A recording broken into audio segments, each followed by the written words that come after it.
Welcome to A Cast with No Name. We are your hosts. I'm Jay. I'm Matt. I'm Coop.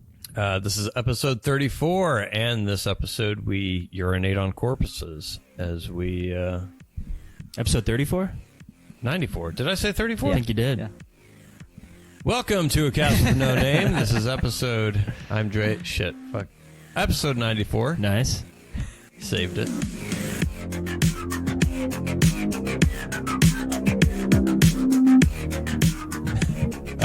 We're peeing on corpses. Yes, We're, peeing on corpses. For as we talk about Shane Black's 2006 film, 2006, 2005? 2005 film, Kiss Kiss Bang Bang, starring Robert Downey Jr. and Val Kilmer. But first, don't forget to visit our YouTube channel. You can see all of our past episodes. We're also on Spotify and Apple. And thank you for listening. And as always, if you enjoy the show, leave us a like or something. Yeah. But, yeah. Kiss Kiss Bang Bang. Coop, have you ever seen this? I have. It's been several years. Yeah. And rewatching it was, I just couldn't be happier that this was the movie. I know. we chose. I hadn't seen it in Hilarious. a long time, and it was like watching it for the first time. Yeah, for sure. It had been a while. For sure. Yeah. What about you, Jay? Yeah. I don't know. I watch it like every Do you? two or 3 years. Yeah, It's yeah. really, it's Yeah. really good. Would you consider it a hidden gem? I never hear people talk I about don't it. either. Like, at Yeah, I would all. say so. Yeah, for sure. I would say so. For like the general movie going public, yeah. Yeah. I think since Robert Downey Jr. has kind of blown up, I think this movie's had some, like, people go back and watch it. Yeah. But I don't know. I don't know. Anybody who has like a passable knowledge of movies, I feel like has seen this. it. Yeah. Yeah, I would agree. But yeah, I mean, it wasn't. I don't know. I don't feel like it's too obscure. No, not at all.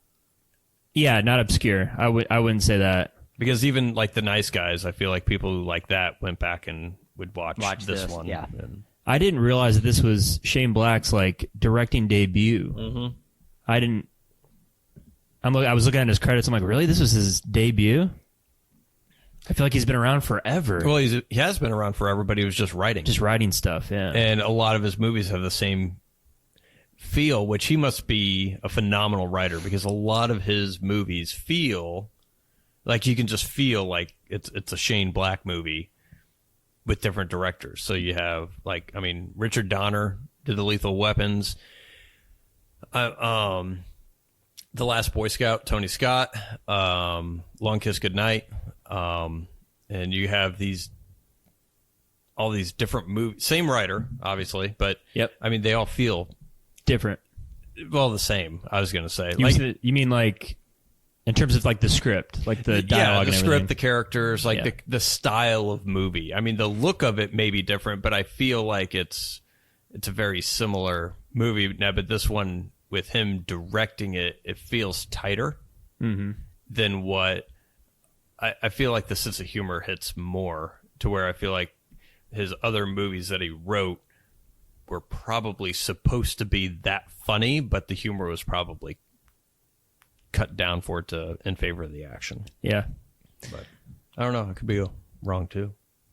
Fuck it. I don't Coop, think what are you you're doing? I was just looking at his Yeah. Dick yeah, pics? Yeah, His writing? resume. He so I watched a funny thing about him the other day, actually, that the producers of Predator hired him to rewrite the script, but they hired him as an actor, so he's one of the He's one of the. he's one of the cowboys that gets dropped into the jungle. Which one of these is not like the others? Right, yeah. The Pretty much. little skinny, scrawny guy. And He was the one with the glasses, right? Yeah. And they hired him as an actor, and then they kind of tried to pivot him to rewrite the movie, and he was like, "No, the movie's great. I'm not going to rewrite it." And so that's why he was the first person killed off in the killed in the That's Predator. funny. Yeah. So there you go. Fucker, you're dead. Don't slight the other writers, I guess. Yeah. Or I guess the producer. The writers are probably happy. They're like, yeah, boy. Yeah. This is perfect. Yeah. This is perfect. So That's funny. there you have it. Yeah. But yeah, as far as Kiss Kiss Bang Bang, what'd you like about it? What stood out the most? The quips are hilarious. The Yeah. one-liners. I mean, everything that Val Kilmer says almost is just fucking hilarious because Robert Downey Jr. is kind of this, fish out of water. He's a crook from New York. He lands in L.A. kind of happenstance, becomes an actor based on kind of a shitty circumstance that he created himself, but whatever. And he's just is so naive to the world, and he just kind of says simple questions to Val Kilmer, but Val Kilmer is kind of the guy that's been around the block, and he just shuts him down every time. No patience for anything, and I just think it's hilarious. How much do you think was like improvised? Do you think it was all like in the script, all these quips? I kind of think it was. Yeah, because I don't know how it feels. It feels very well written. Yeah, they're long dialogues that make it that is hilarious, and for two guys to just riff that, I think is pretty. It would be rough. Probably, yeah. It doesn't feel like an Apatow movie where they all right, we're just gonna point go. the camera at you, and then okay, I'm gonna give you a scenario now just do your thing. Yeah, I think it was probably written, but the delivery is fucking excellent. Oh, the delivery is spot on. Yeah, because I mean so, I mean, just like the interaction on top of the roof when which one? Yeah, when Perry is telling when Val Kilmer's telling Perry's telling Harry when Val Kilmer's telling Robert Downey Jr. just to leave right, Los you're Angeles, not going to get it. Yeah, like Colin you're not going to get it. Money. Like just leave before something bad happens to you. He's like, you threaten me? No, I'm not threatening you. The bad guys are gonna like that. That is constructed so well. I feel like it's that's not ad lib. I mean, I'm sure there was maybe a line or two in there, maybe, but yeah, with I just feel it's so well written. And it kind of has like that old His Girl Friday, like back and forth banter of quick dialogue that I feel like ad-libbing had no place in this. Yeah. Yeah. And I think the story, it's like the mystery behind it isn't like all that like, it felt like one of those cheap like mystery novels. Mm-hmm. Yeah, like I'm like, sure. because that's not the point of it. The point of it is to make you laugh because it is so well written in terms of those two and the chemistry between them. That's the reason why I think it stands out, is because it's just so funny. Yeah, it hits every time. Yeah, I love it. Yeah, and it's I like it because it's for a film noir. Usually the private investigator is the main character, but you just have this just rando. Yeah, I know. Rando, small petty criminal. Like he's the main character. Yeah. But yeah, I rewatching it though, Val Kilmer, I think 100% made this movie. Absolutely. Oh, yeah. Because the scenes with just Robert Downey Jr., with anybody else, or with Michelle Monaghan, they were fine. But it's with Michelle Monaghan and Val Kilmer, it was like, nah. I mean, they really didn't have any scenes together, but there's really no scenes with Val Kilmer without Robert Downey Jr. Yeah. Yeah. But for someone to be the lead and to be that overshadowed by a side character, I feel like he was more overshadowed, more so than what Val Kilmer did to everybody else in Tombstone. But yeah, I mean, the chemistry I think was awesome. I mean, both Robert Downey Jr. and Val Kilmer did really, really good job. But without Val Kilmer, I feel like that movie would not have. I was just thinking of hard. I was just thinking of Tombstone. Like that's the example of I'm like when you watch that movie, you think, where's Doc Holliday? I want another Doc Holliday scene. And in this movie, I'm like, I just want to follow around Val Kilmer and Robert Downey Jr. the whole movie because it's so funny. And that's what works, I think, because like in Tombstone, like you just have like Val Kilmer's just his character's just kind of off to the side. Mm-hmm. But in this one, he elevates the lead so much that you want to see those two together, and just their chemistry and their timing and everything is very, very rare. It's very like Laurel and Hardy, like the old school, like comic duos. Mm-hmm. Yeah. Did you guys like Michelle Monaghan's character? It's funny you mentioned that. I was thinking like, why? The only reason why someone would be so head over heels for that character is if she was like the one that got away in high school. Yeah. Because I don't think that which I guess she was to him, but I thought Yeah. she was just a shit character. Like, dude, she has fucked everybody in town. like the only reason you like her is because she hasn't fucked you yet. Chuck Chetney. There you go. But I like how that when they get to that point and then he finds out, it's like, you slept with my best friend? Yeah. Fuck you. Like, it immediately just, She was like, I was never going to see him again. He was like, you're never going to see me again. yeah, she's not a good person. Of course, neither is Robert Downey Jr. No, they're perfect for each other. Yeah, I guess that's true. Yeah. Yeah. Yeah, Perry is probably, and he even says, he's like, I'm not a good guy. Yeah. He's like, I'm sorry, I'm not. But yeah, so yeah, no one in this movie's really. Well, no one in Hollywood's a good person. Probably not. No, yeah, I would say it's pretty not. reflective of reality. I will say, when I first saw this, I think might have been 2000. It wasn't, because I don't know if this got released in theaters or if it was straight to DVD, but I want to say it was like around 2008-ish. Yeah. 2009 maybe. And I had been to LA, not a lot. Hadn't spent a lot of time there. I spent maybe cumulatively 2 weeks up to that point in my life. And it's very accurate. Like, it was the little things, like with Robert Downey Jr. Lighting a cigarette, and people at the party were like waving it, Walking away. Walk away. No one smokes. Like, I was in Santa Monica for like a week. Cigarettes, you mean? Correct. Yeah. Cigarettes. And I was walking around like Santa Monica Park and stuff like that. No cigarette butts anywhere. You walk down anywhere around here, you just see cigarette butts. Yeah, they're all over the place. Yeah.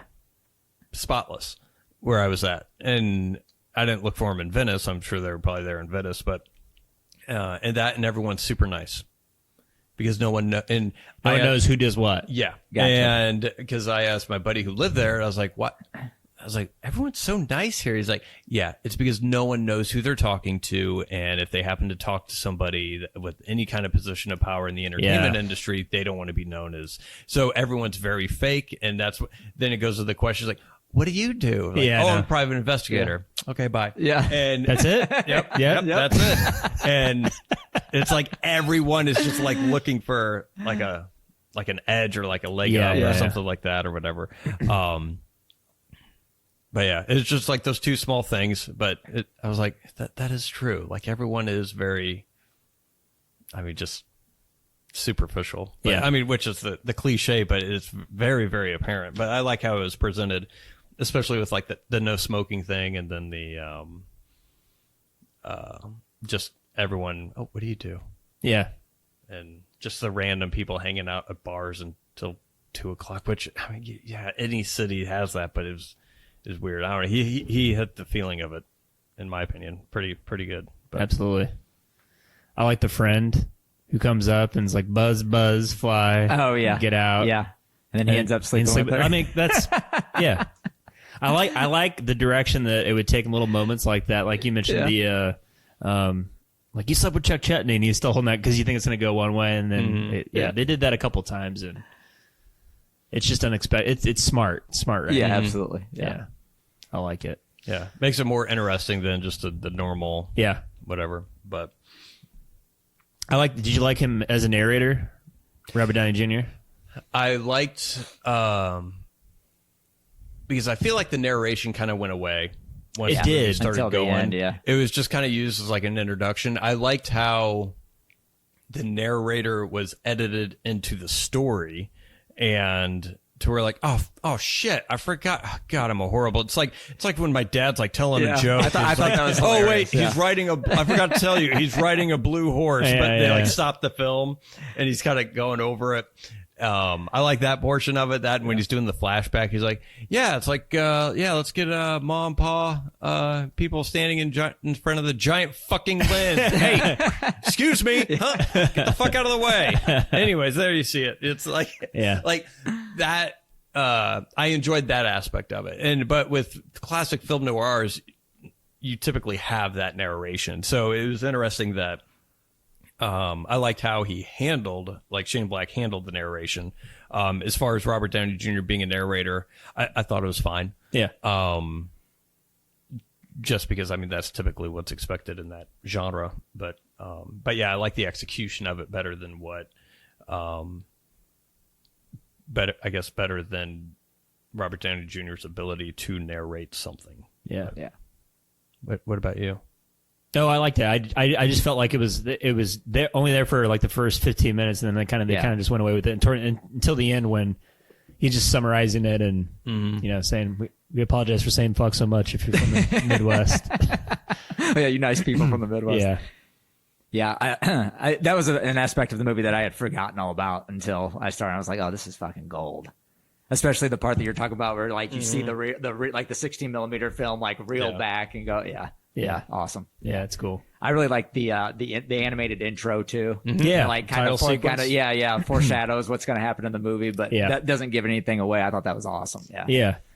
When the animation's going in the titles, they show someone a girl being pushed out of off a ledge, and I'm like, that's not in this movie. That's in The Nice Guys, if I remember right. Like they threw her off the roof. Not they threw alive. They threw the body off and landed in the dumpster. All right, but it does happen in The Nice Guys. It does happen in The Nice Guys. Yeah. Yeah. But yeah, there was definitely similarities between that and The Nice Guys where I'm like, wow, there's... I don't know. What did you like better? Nice Guys or this movie? I like the banter more in this movie. Yeah, I think this one's better written. I think I like The Nice Guys because it kind of reminds me of this movie, but it's still fun and it's just like another mystery. Like I feel like if Shane Black just wrote and directed these little small film noir comedies, he could do that for the rest of his career, and I would watch every single one of them. Sure. I'd be so happy if he did that. Yeah. But I mean, I think, the banter between, I mean, Val Kilmer's so good in this. I know. And there's nothing equal to that in The Nice Guys. Ryan Gosling's funny, and Russell Crowe, Your fave. yeah. I mean, he's fine in it, but he's not really stand out. I feel like Russell Crowe could have been replaced by anybody. Yeah. I feel like Ryan Gosling probably could have been replaced by somebody else. Robert Downey Jr. Well, no, I mean, we're like anybody, like just to where I don't know who could have nailed Val Kilmer's role as well as Val Kilmer. And same thing with Robert Downey Jr. doing the fast talking. He was doing Robert Downey Jr. in that movie. Fast talking, neurotic, using his hands a lot. Yeah. But yeah, I feel like The Nice Guys, but I don't know. I don't think this is true at all, but I feel like The Nice Guys was supposed to be a sequel to Kiss Kiss Bang Bang. Yeah. And then sadly Val Kilmer couldn't act anymore. Yeah. So I feel like that was supposed to be something. But and then he maybe changed it or whatever. Yep. To accommodate it. But I was trying to find a clip of all the one-liners. Yeah. Online. I couldn't find anything. Oh, buddy. Yeah. Got you right here. What's it? Oh, look at that. Yep. That's what I was looking for too. The one-liners, but it's not. None of them are really one line. Like I know. There are a lot of go like back and forth, but it happens so quick in the movie. It's just yeah. I mean, there's so many of them that some of them like I don't think they were even intended to be as funny as they came off. Probably like when they're talking about what does he say? What does he say? He's like, where should I throw this light or whatever? And he goes, just find the nearest patch of brown shrubs and throw it in there. Oh no, yeah, like he's like he was smoking a cigarette or whatever. Yeah. Oh god, yeah. No, just find the nearest driest bush and throw it in there. It's just anyway. What was your favorite one-liner? If you could pick one. I don't know. I'm looking through these right now. While he's looking through that, Jen, I like the like. Several stand. Yeah. What do you think? I'm stupid? I don't think you would know where to feed yourself if your mouth didn't move so much. If you didn't- Yes, I think you're stupid. Yeah, I texted Cooper. I'm like, that Yeah, exact he quote. texted And I'm like, that, that's yeah. the funniest line in this movie. I like the Russian roulette scene. Oh, He puts the yeah. gun and spins it and shoots. He was like, "Well, it only had like an 8% chance." And Malcolm was like, "Who taught you math?" Well, It's a he's 6-shooter. 8 times 12 and stop multiplying. And there's so many good ones that I caught one that I didn't remember at all. It was when he's like, bad. It's like, what? You meant to say bad. Because if you mean badly, he's like, no, badly's an adverb, fuckface.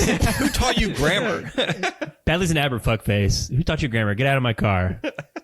I completely forgot about that one. One of the funniest scenes to me was when Robert Downey Jr. was like crying, and Val Kilmer's like sitting in the car. He's like, "All right, I gotta go." And Robert Downey Jr. is like leaning against the car. I gotta go. All right, well, I got. He finally just pushes the back of his head and takes off.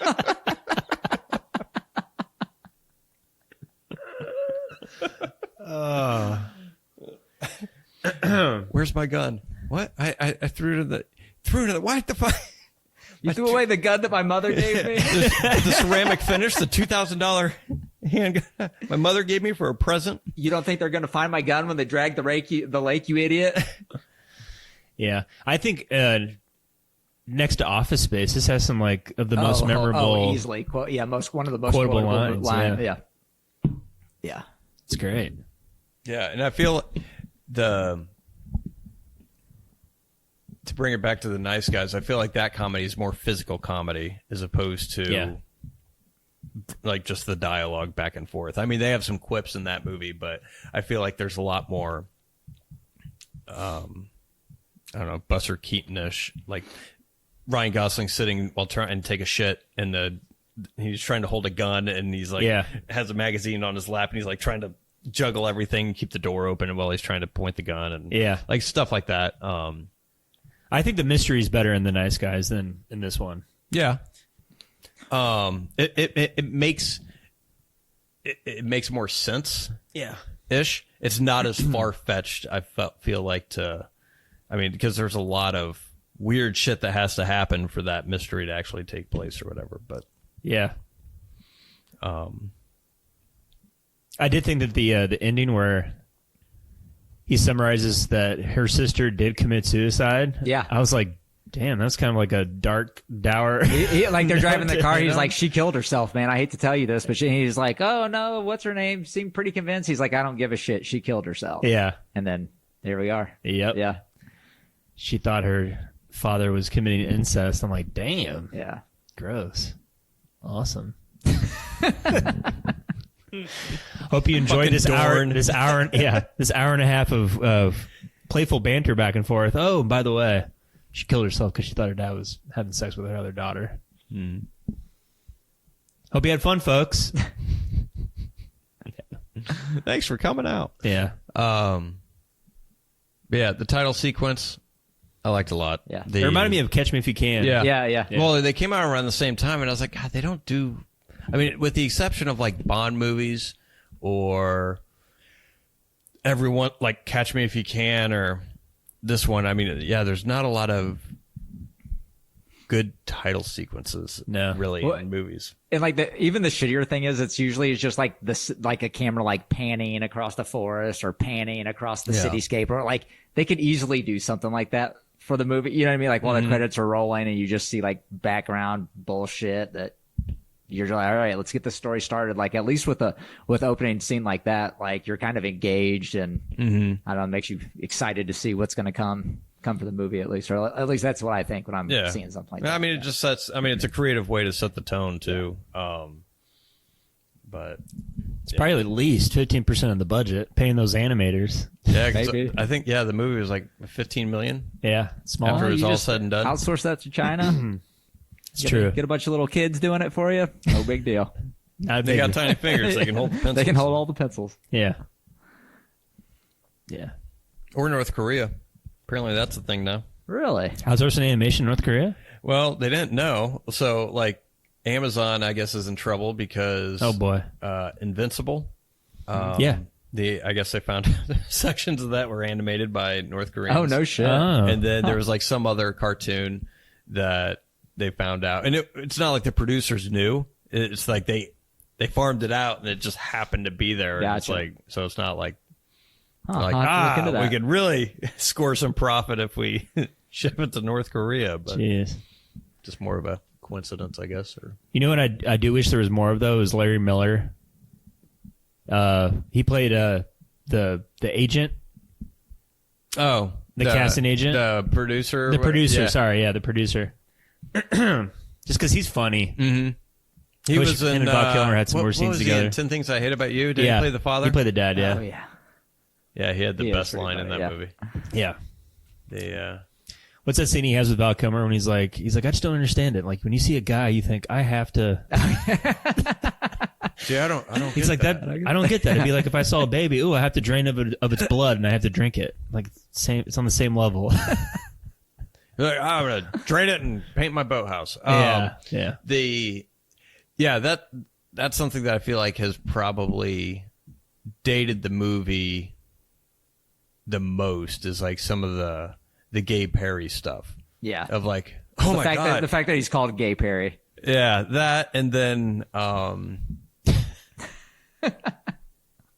don't know, yeah, just like I don't think it dates it anymore because people would now be so offended by it that it makes it funnier to me. well, For sure. I was thinking maybe eventually it'll work itself as a period piece kind of a thing, but even then, like I feel like even in 2005 Los Angeles, most people in the movie industry would not be still fascinated by someone being gay. Yeah, that's Yeah. true. Like that's what I think stood out to me. I was like, wait a minute, like pretty sure there's like big gay man piles all over that city. Oh yeah. Ever since like the 50s. Like it's not a Big gay man it's pies. not a weird No.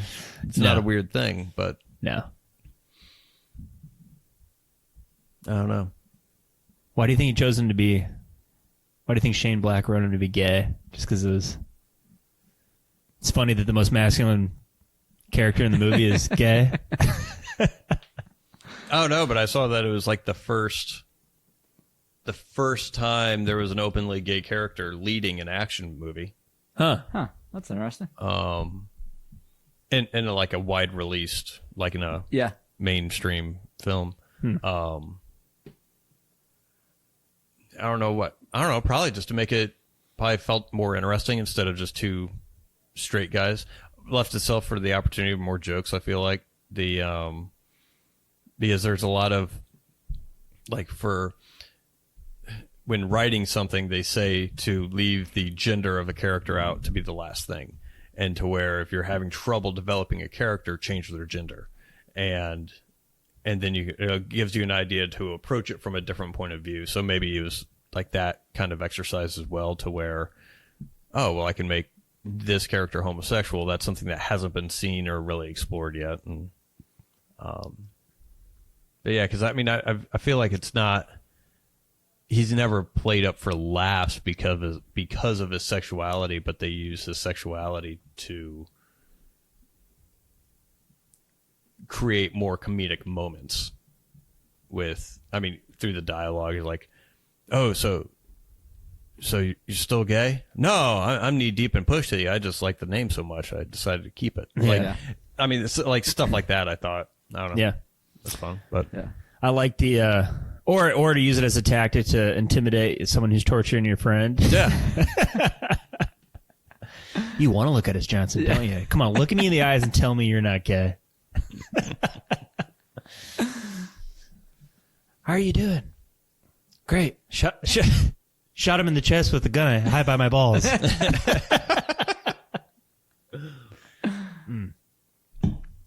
Yeah. it's fantastic. I love it. I mean, it's great. It's Yeah. one of my favorite, I don't know, comedy / I guess entertaining movie. It's one of the most entertaining movies that I can think of. And I can just recommend to anybody to watch it. Yeah, yeah. It's very. It's so good. Yeah. There's I don't know. It's hard to describe. Yeah, I could recommend it to anyone Oh, for who, sure. like my dad, it's really tough to recommend movies to Yeah. because he's so, he's very particular. He doesn't like stupid stuff. Yeah. But this is just stupid enough to where I'm like, oh, I think he'd enjoy He would it. still enjoy he would it, laugh. Yeah, for sure. Yeah. Yeah, it keeps you engaged. It's not one of those movies that you're going to be able to watch on your phone or you're going to miss something. Yeah. That's what I like about it, is that I'm never like, all right, fuck, here's the lull in the movie where it's just going to Yep. be a bunch of dialogue and people driving or whatever Yeah. the fuck. It's like it keeps going the whole time. Yeah. Well, and it just keeps you on your toes too. There's so many moments in it where you're like, what the? Like, okay, now Harry's got his finger cut off because she slammed the door. Like, what? How does that make sense? What, he passed out in the back seat of a car and now he's in the girl's, you know what I mean? And then he's hiding under the bed. Now he shoots like, it just keeps you on your toes for moments that you're just not expecting outside of the comedy. Yeah, it's just very cleanly written. Yeah, it's just very tight. It's tight. It's an hour and 40 minutes. It's not 3 hours long. You know? It's so tight. It all makes sense. It all gonna works watch The together. Nice Guys. You did right after that? No, so I'm probably going to. He could just keep doing those kinds of movies, finding two actors that work really well together, Yeah. and then like that. That's what he builds career off of. Yeah. Buddy, It could just be buddy movies. buddy private eye detective. movies. Yeah. And I mean, because I think there's something there when he directs it versus when he doesn't. Like, I never saw Predator or Predators. The Predator, the one he directed? Yeah. I did. Was that?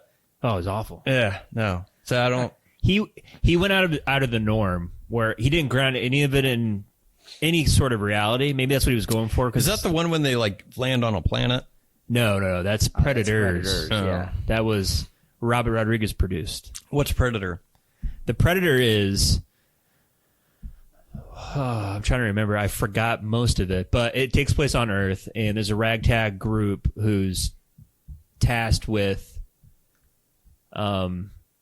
killing a predator because the government has taken one to experiment on it, and so another predator comes to save that predator, and then it goes into this, like, there's two different races of predator, and the predator that we're used to is the inferior predator, and there's a more master race of. It's stupid. Yeah.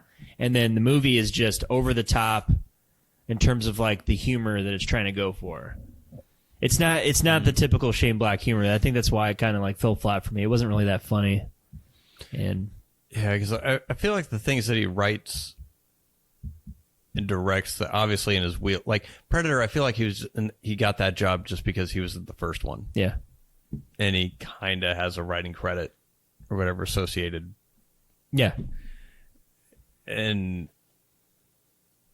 But I mean, like the buddy cop stuff, like the Nice Guys and Kiss Kiss, I mean, the timing is there that I feel like other directors haven't been able to pull out in his scripts. yeah. Like there's a cringy ass thing in The Last Boy Scout when they're in a chase and Bruce Willis is driving a car. He's like, I swear to God, if we ever get done with this, I'm going to do an Irish jig. And then Wayans is like, what? What do you mean? An Irish jig? Blah, blah, blah. Like, it feels unnatural. It feels like it's just, like it's not directed right for the writing, if that makes sense. But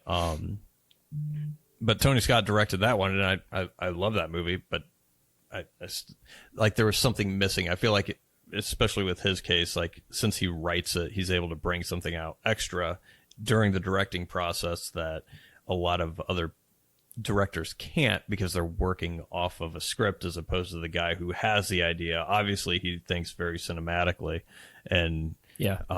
knows how it should appear on screen. 'Cause Yeah. I feel like if you took the script and gave it to a different director,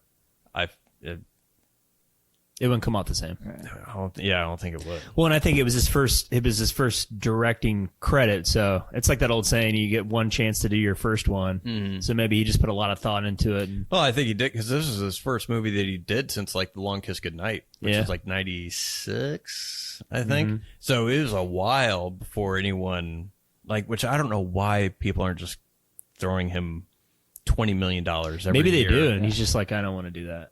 I don't know. Because he did Iron Man 3. Yeah. Well, Iron Man 3 did because Robert Downey Jr. brought him in. Yeah. And kind of like as a thank you, because no one, I mean, I don't think this guy gets a lot of, I mean, he works, but he's not a Tarantino. He's never going to be a Spielberg or anything like that. But I'm surprised he's not. I think in film, with film nerds, he's well known, but outside of that, I don't think he's very well known, because a lot of people don't like Iron Man 3. Yeah, I know. I like it a lot. It's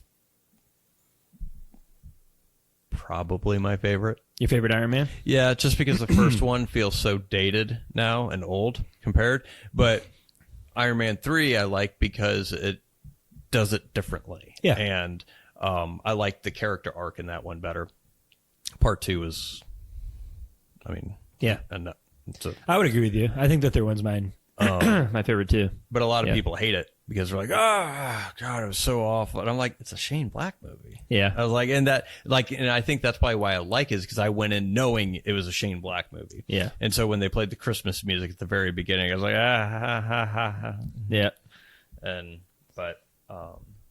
But no, yeah, he could just do the Private Eye movies. And when I watched it, this again, Kiss Kiss Bang Bang again, I didn't remember it being Christmas like centered. Right. Yeah. And then when you watched it over, I'm like, oh my God, it's like so it's a obvious. Christmas movie. It's like a Yeah. Christmas movie. Yeah. Now that I know. Yeah. Watch it with your More kids. about Shane Christmas Black. Day. Yeah. We actually did. I started to watch this Yeah. with Liam and Lincoln Uh-huh. in the kitchen. I'm Yeah. like, shit, can't do that. Not a good idea. Damn it! I forgot they. I can usually get away with it if they say, fuck every now and then. Yeah. But in this, obviously they're saying it every all other the word. time. So Yeah. yeah, I love it. It's my favorite Shane Black movie, even though he's only done 4. But this is my favorite one. It might be my favorite movie that came out that year. That was 05. definitely my favorite movie that came out that year. Yeah, I can't tell you another. I could tell you another movie from back then. Like, it's like, Fantastic Four. The one with Jessica Alba. Woo! Yeah, she looks great as a blonde. Yeah. yeah, very natural. With the blue eyes too. Yeah. Yeah. Well, Batman Begins came out that year, so that's a close one. I really like that is a movie. good one. Yeah. Yeah.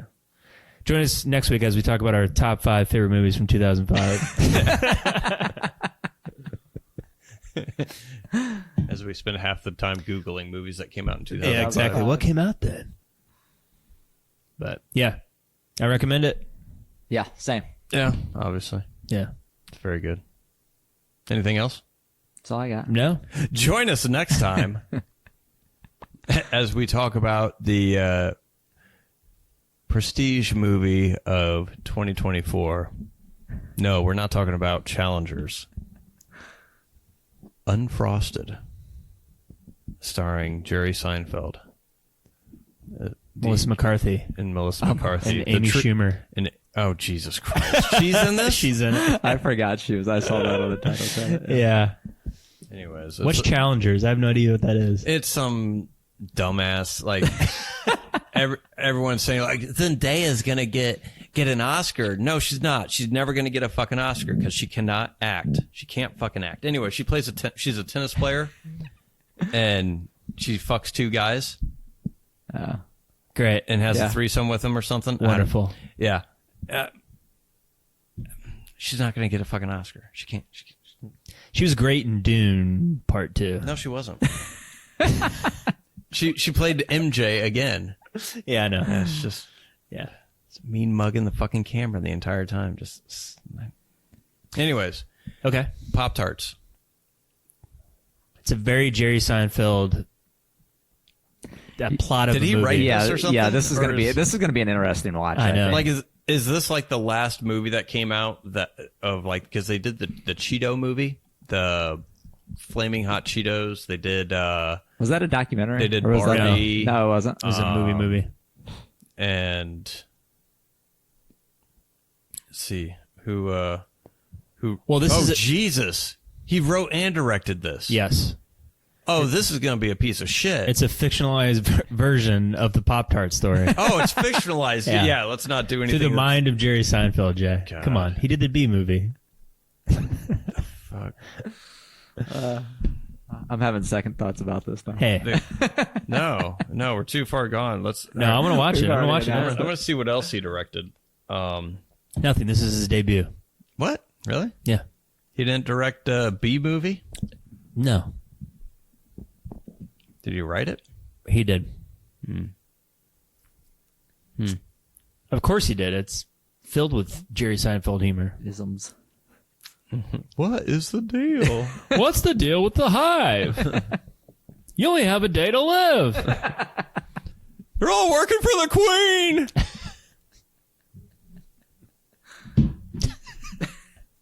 It's going to be great. Come on. It's a Pop-Tart. What are you doing? You gotta put fucking frosting on it. This is an hour and a half? The movie's only an hour and a half? Perfect. It's just, it seems so obvious, right? You got a pastry. You fill it with some shit. Yes, it's not. No, you got a Frost it. pastry. You gotta fill it with some shit. Some strawberry jam, anything. Insert jam jelly joke here. Yeah. All right, that's next week. I'm gonna try and hone in my Jerry Seinfeld impersonation. Yeah, please between do. now and Yeah, next yeah. week. See if I can't. What is the deal with these pastries? Come on! I can only make him yell. I know. Christopher Walken. You're doing an is easier, impression but- of Jimmy Fallon doing Jerry Seinfeld.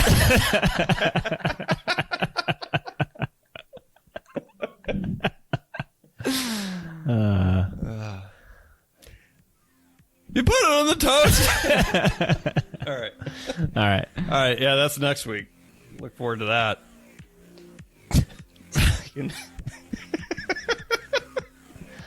Till next time, Jay. Till next time, Coop. Till next time, Matt. Till next time, Coop. Till next time, Jeff.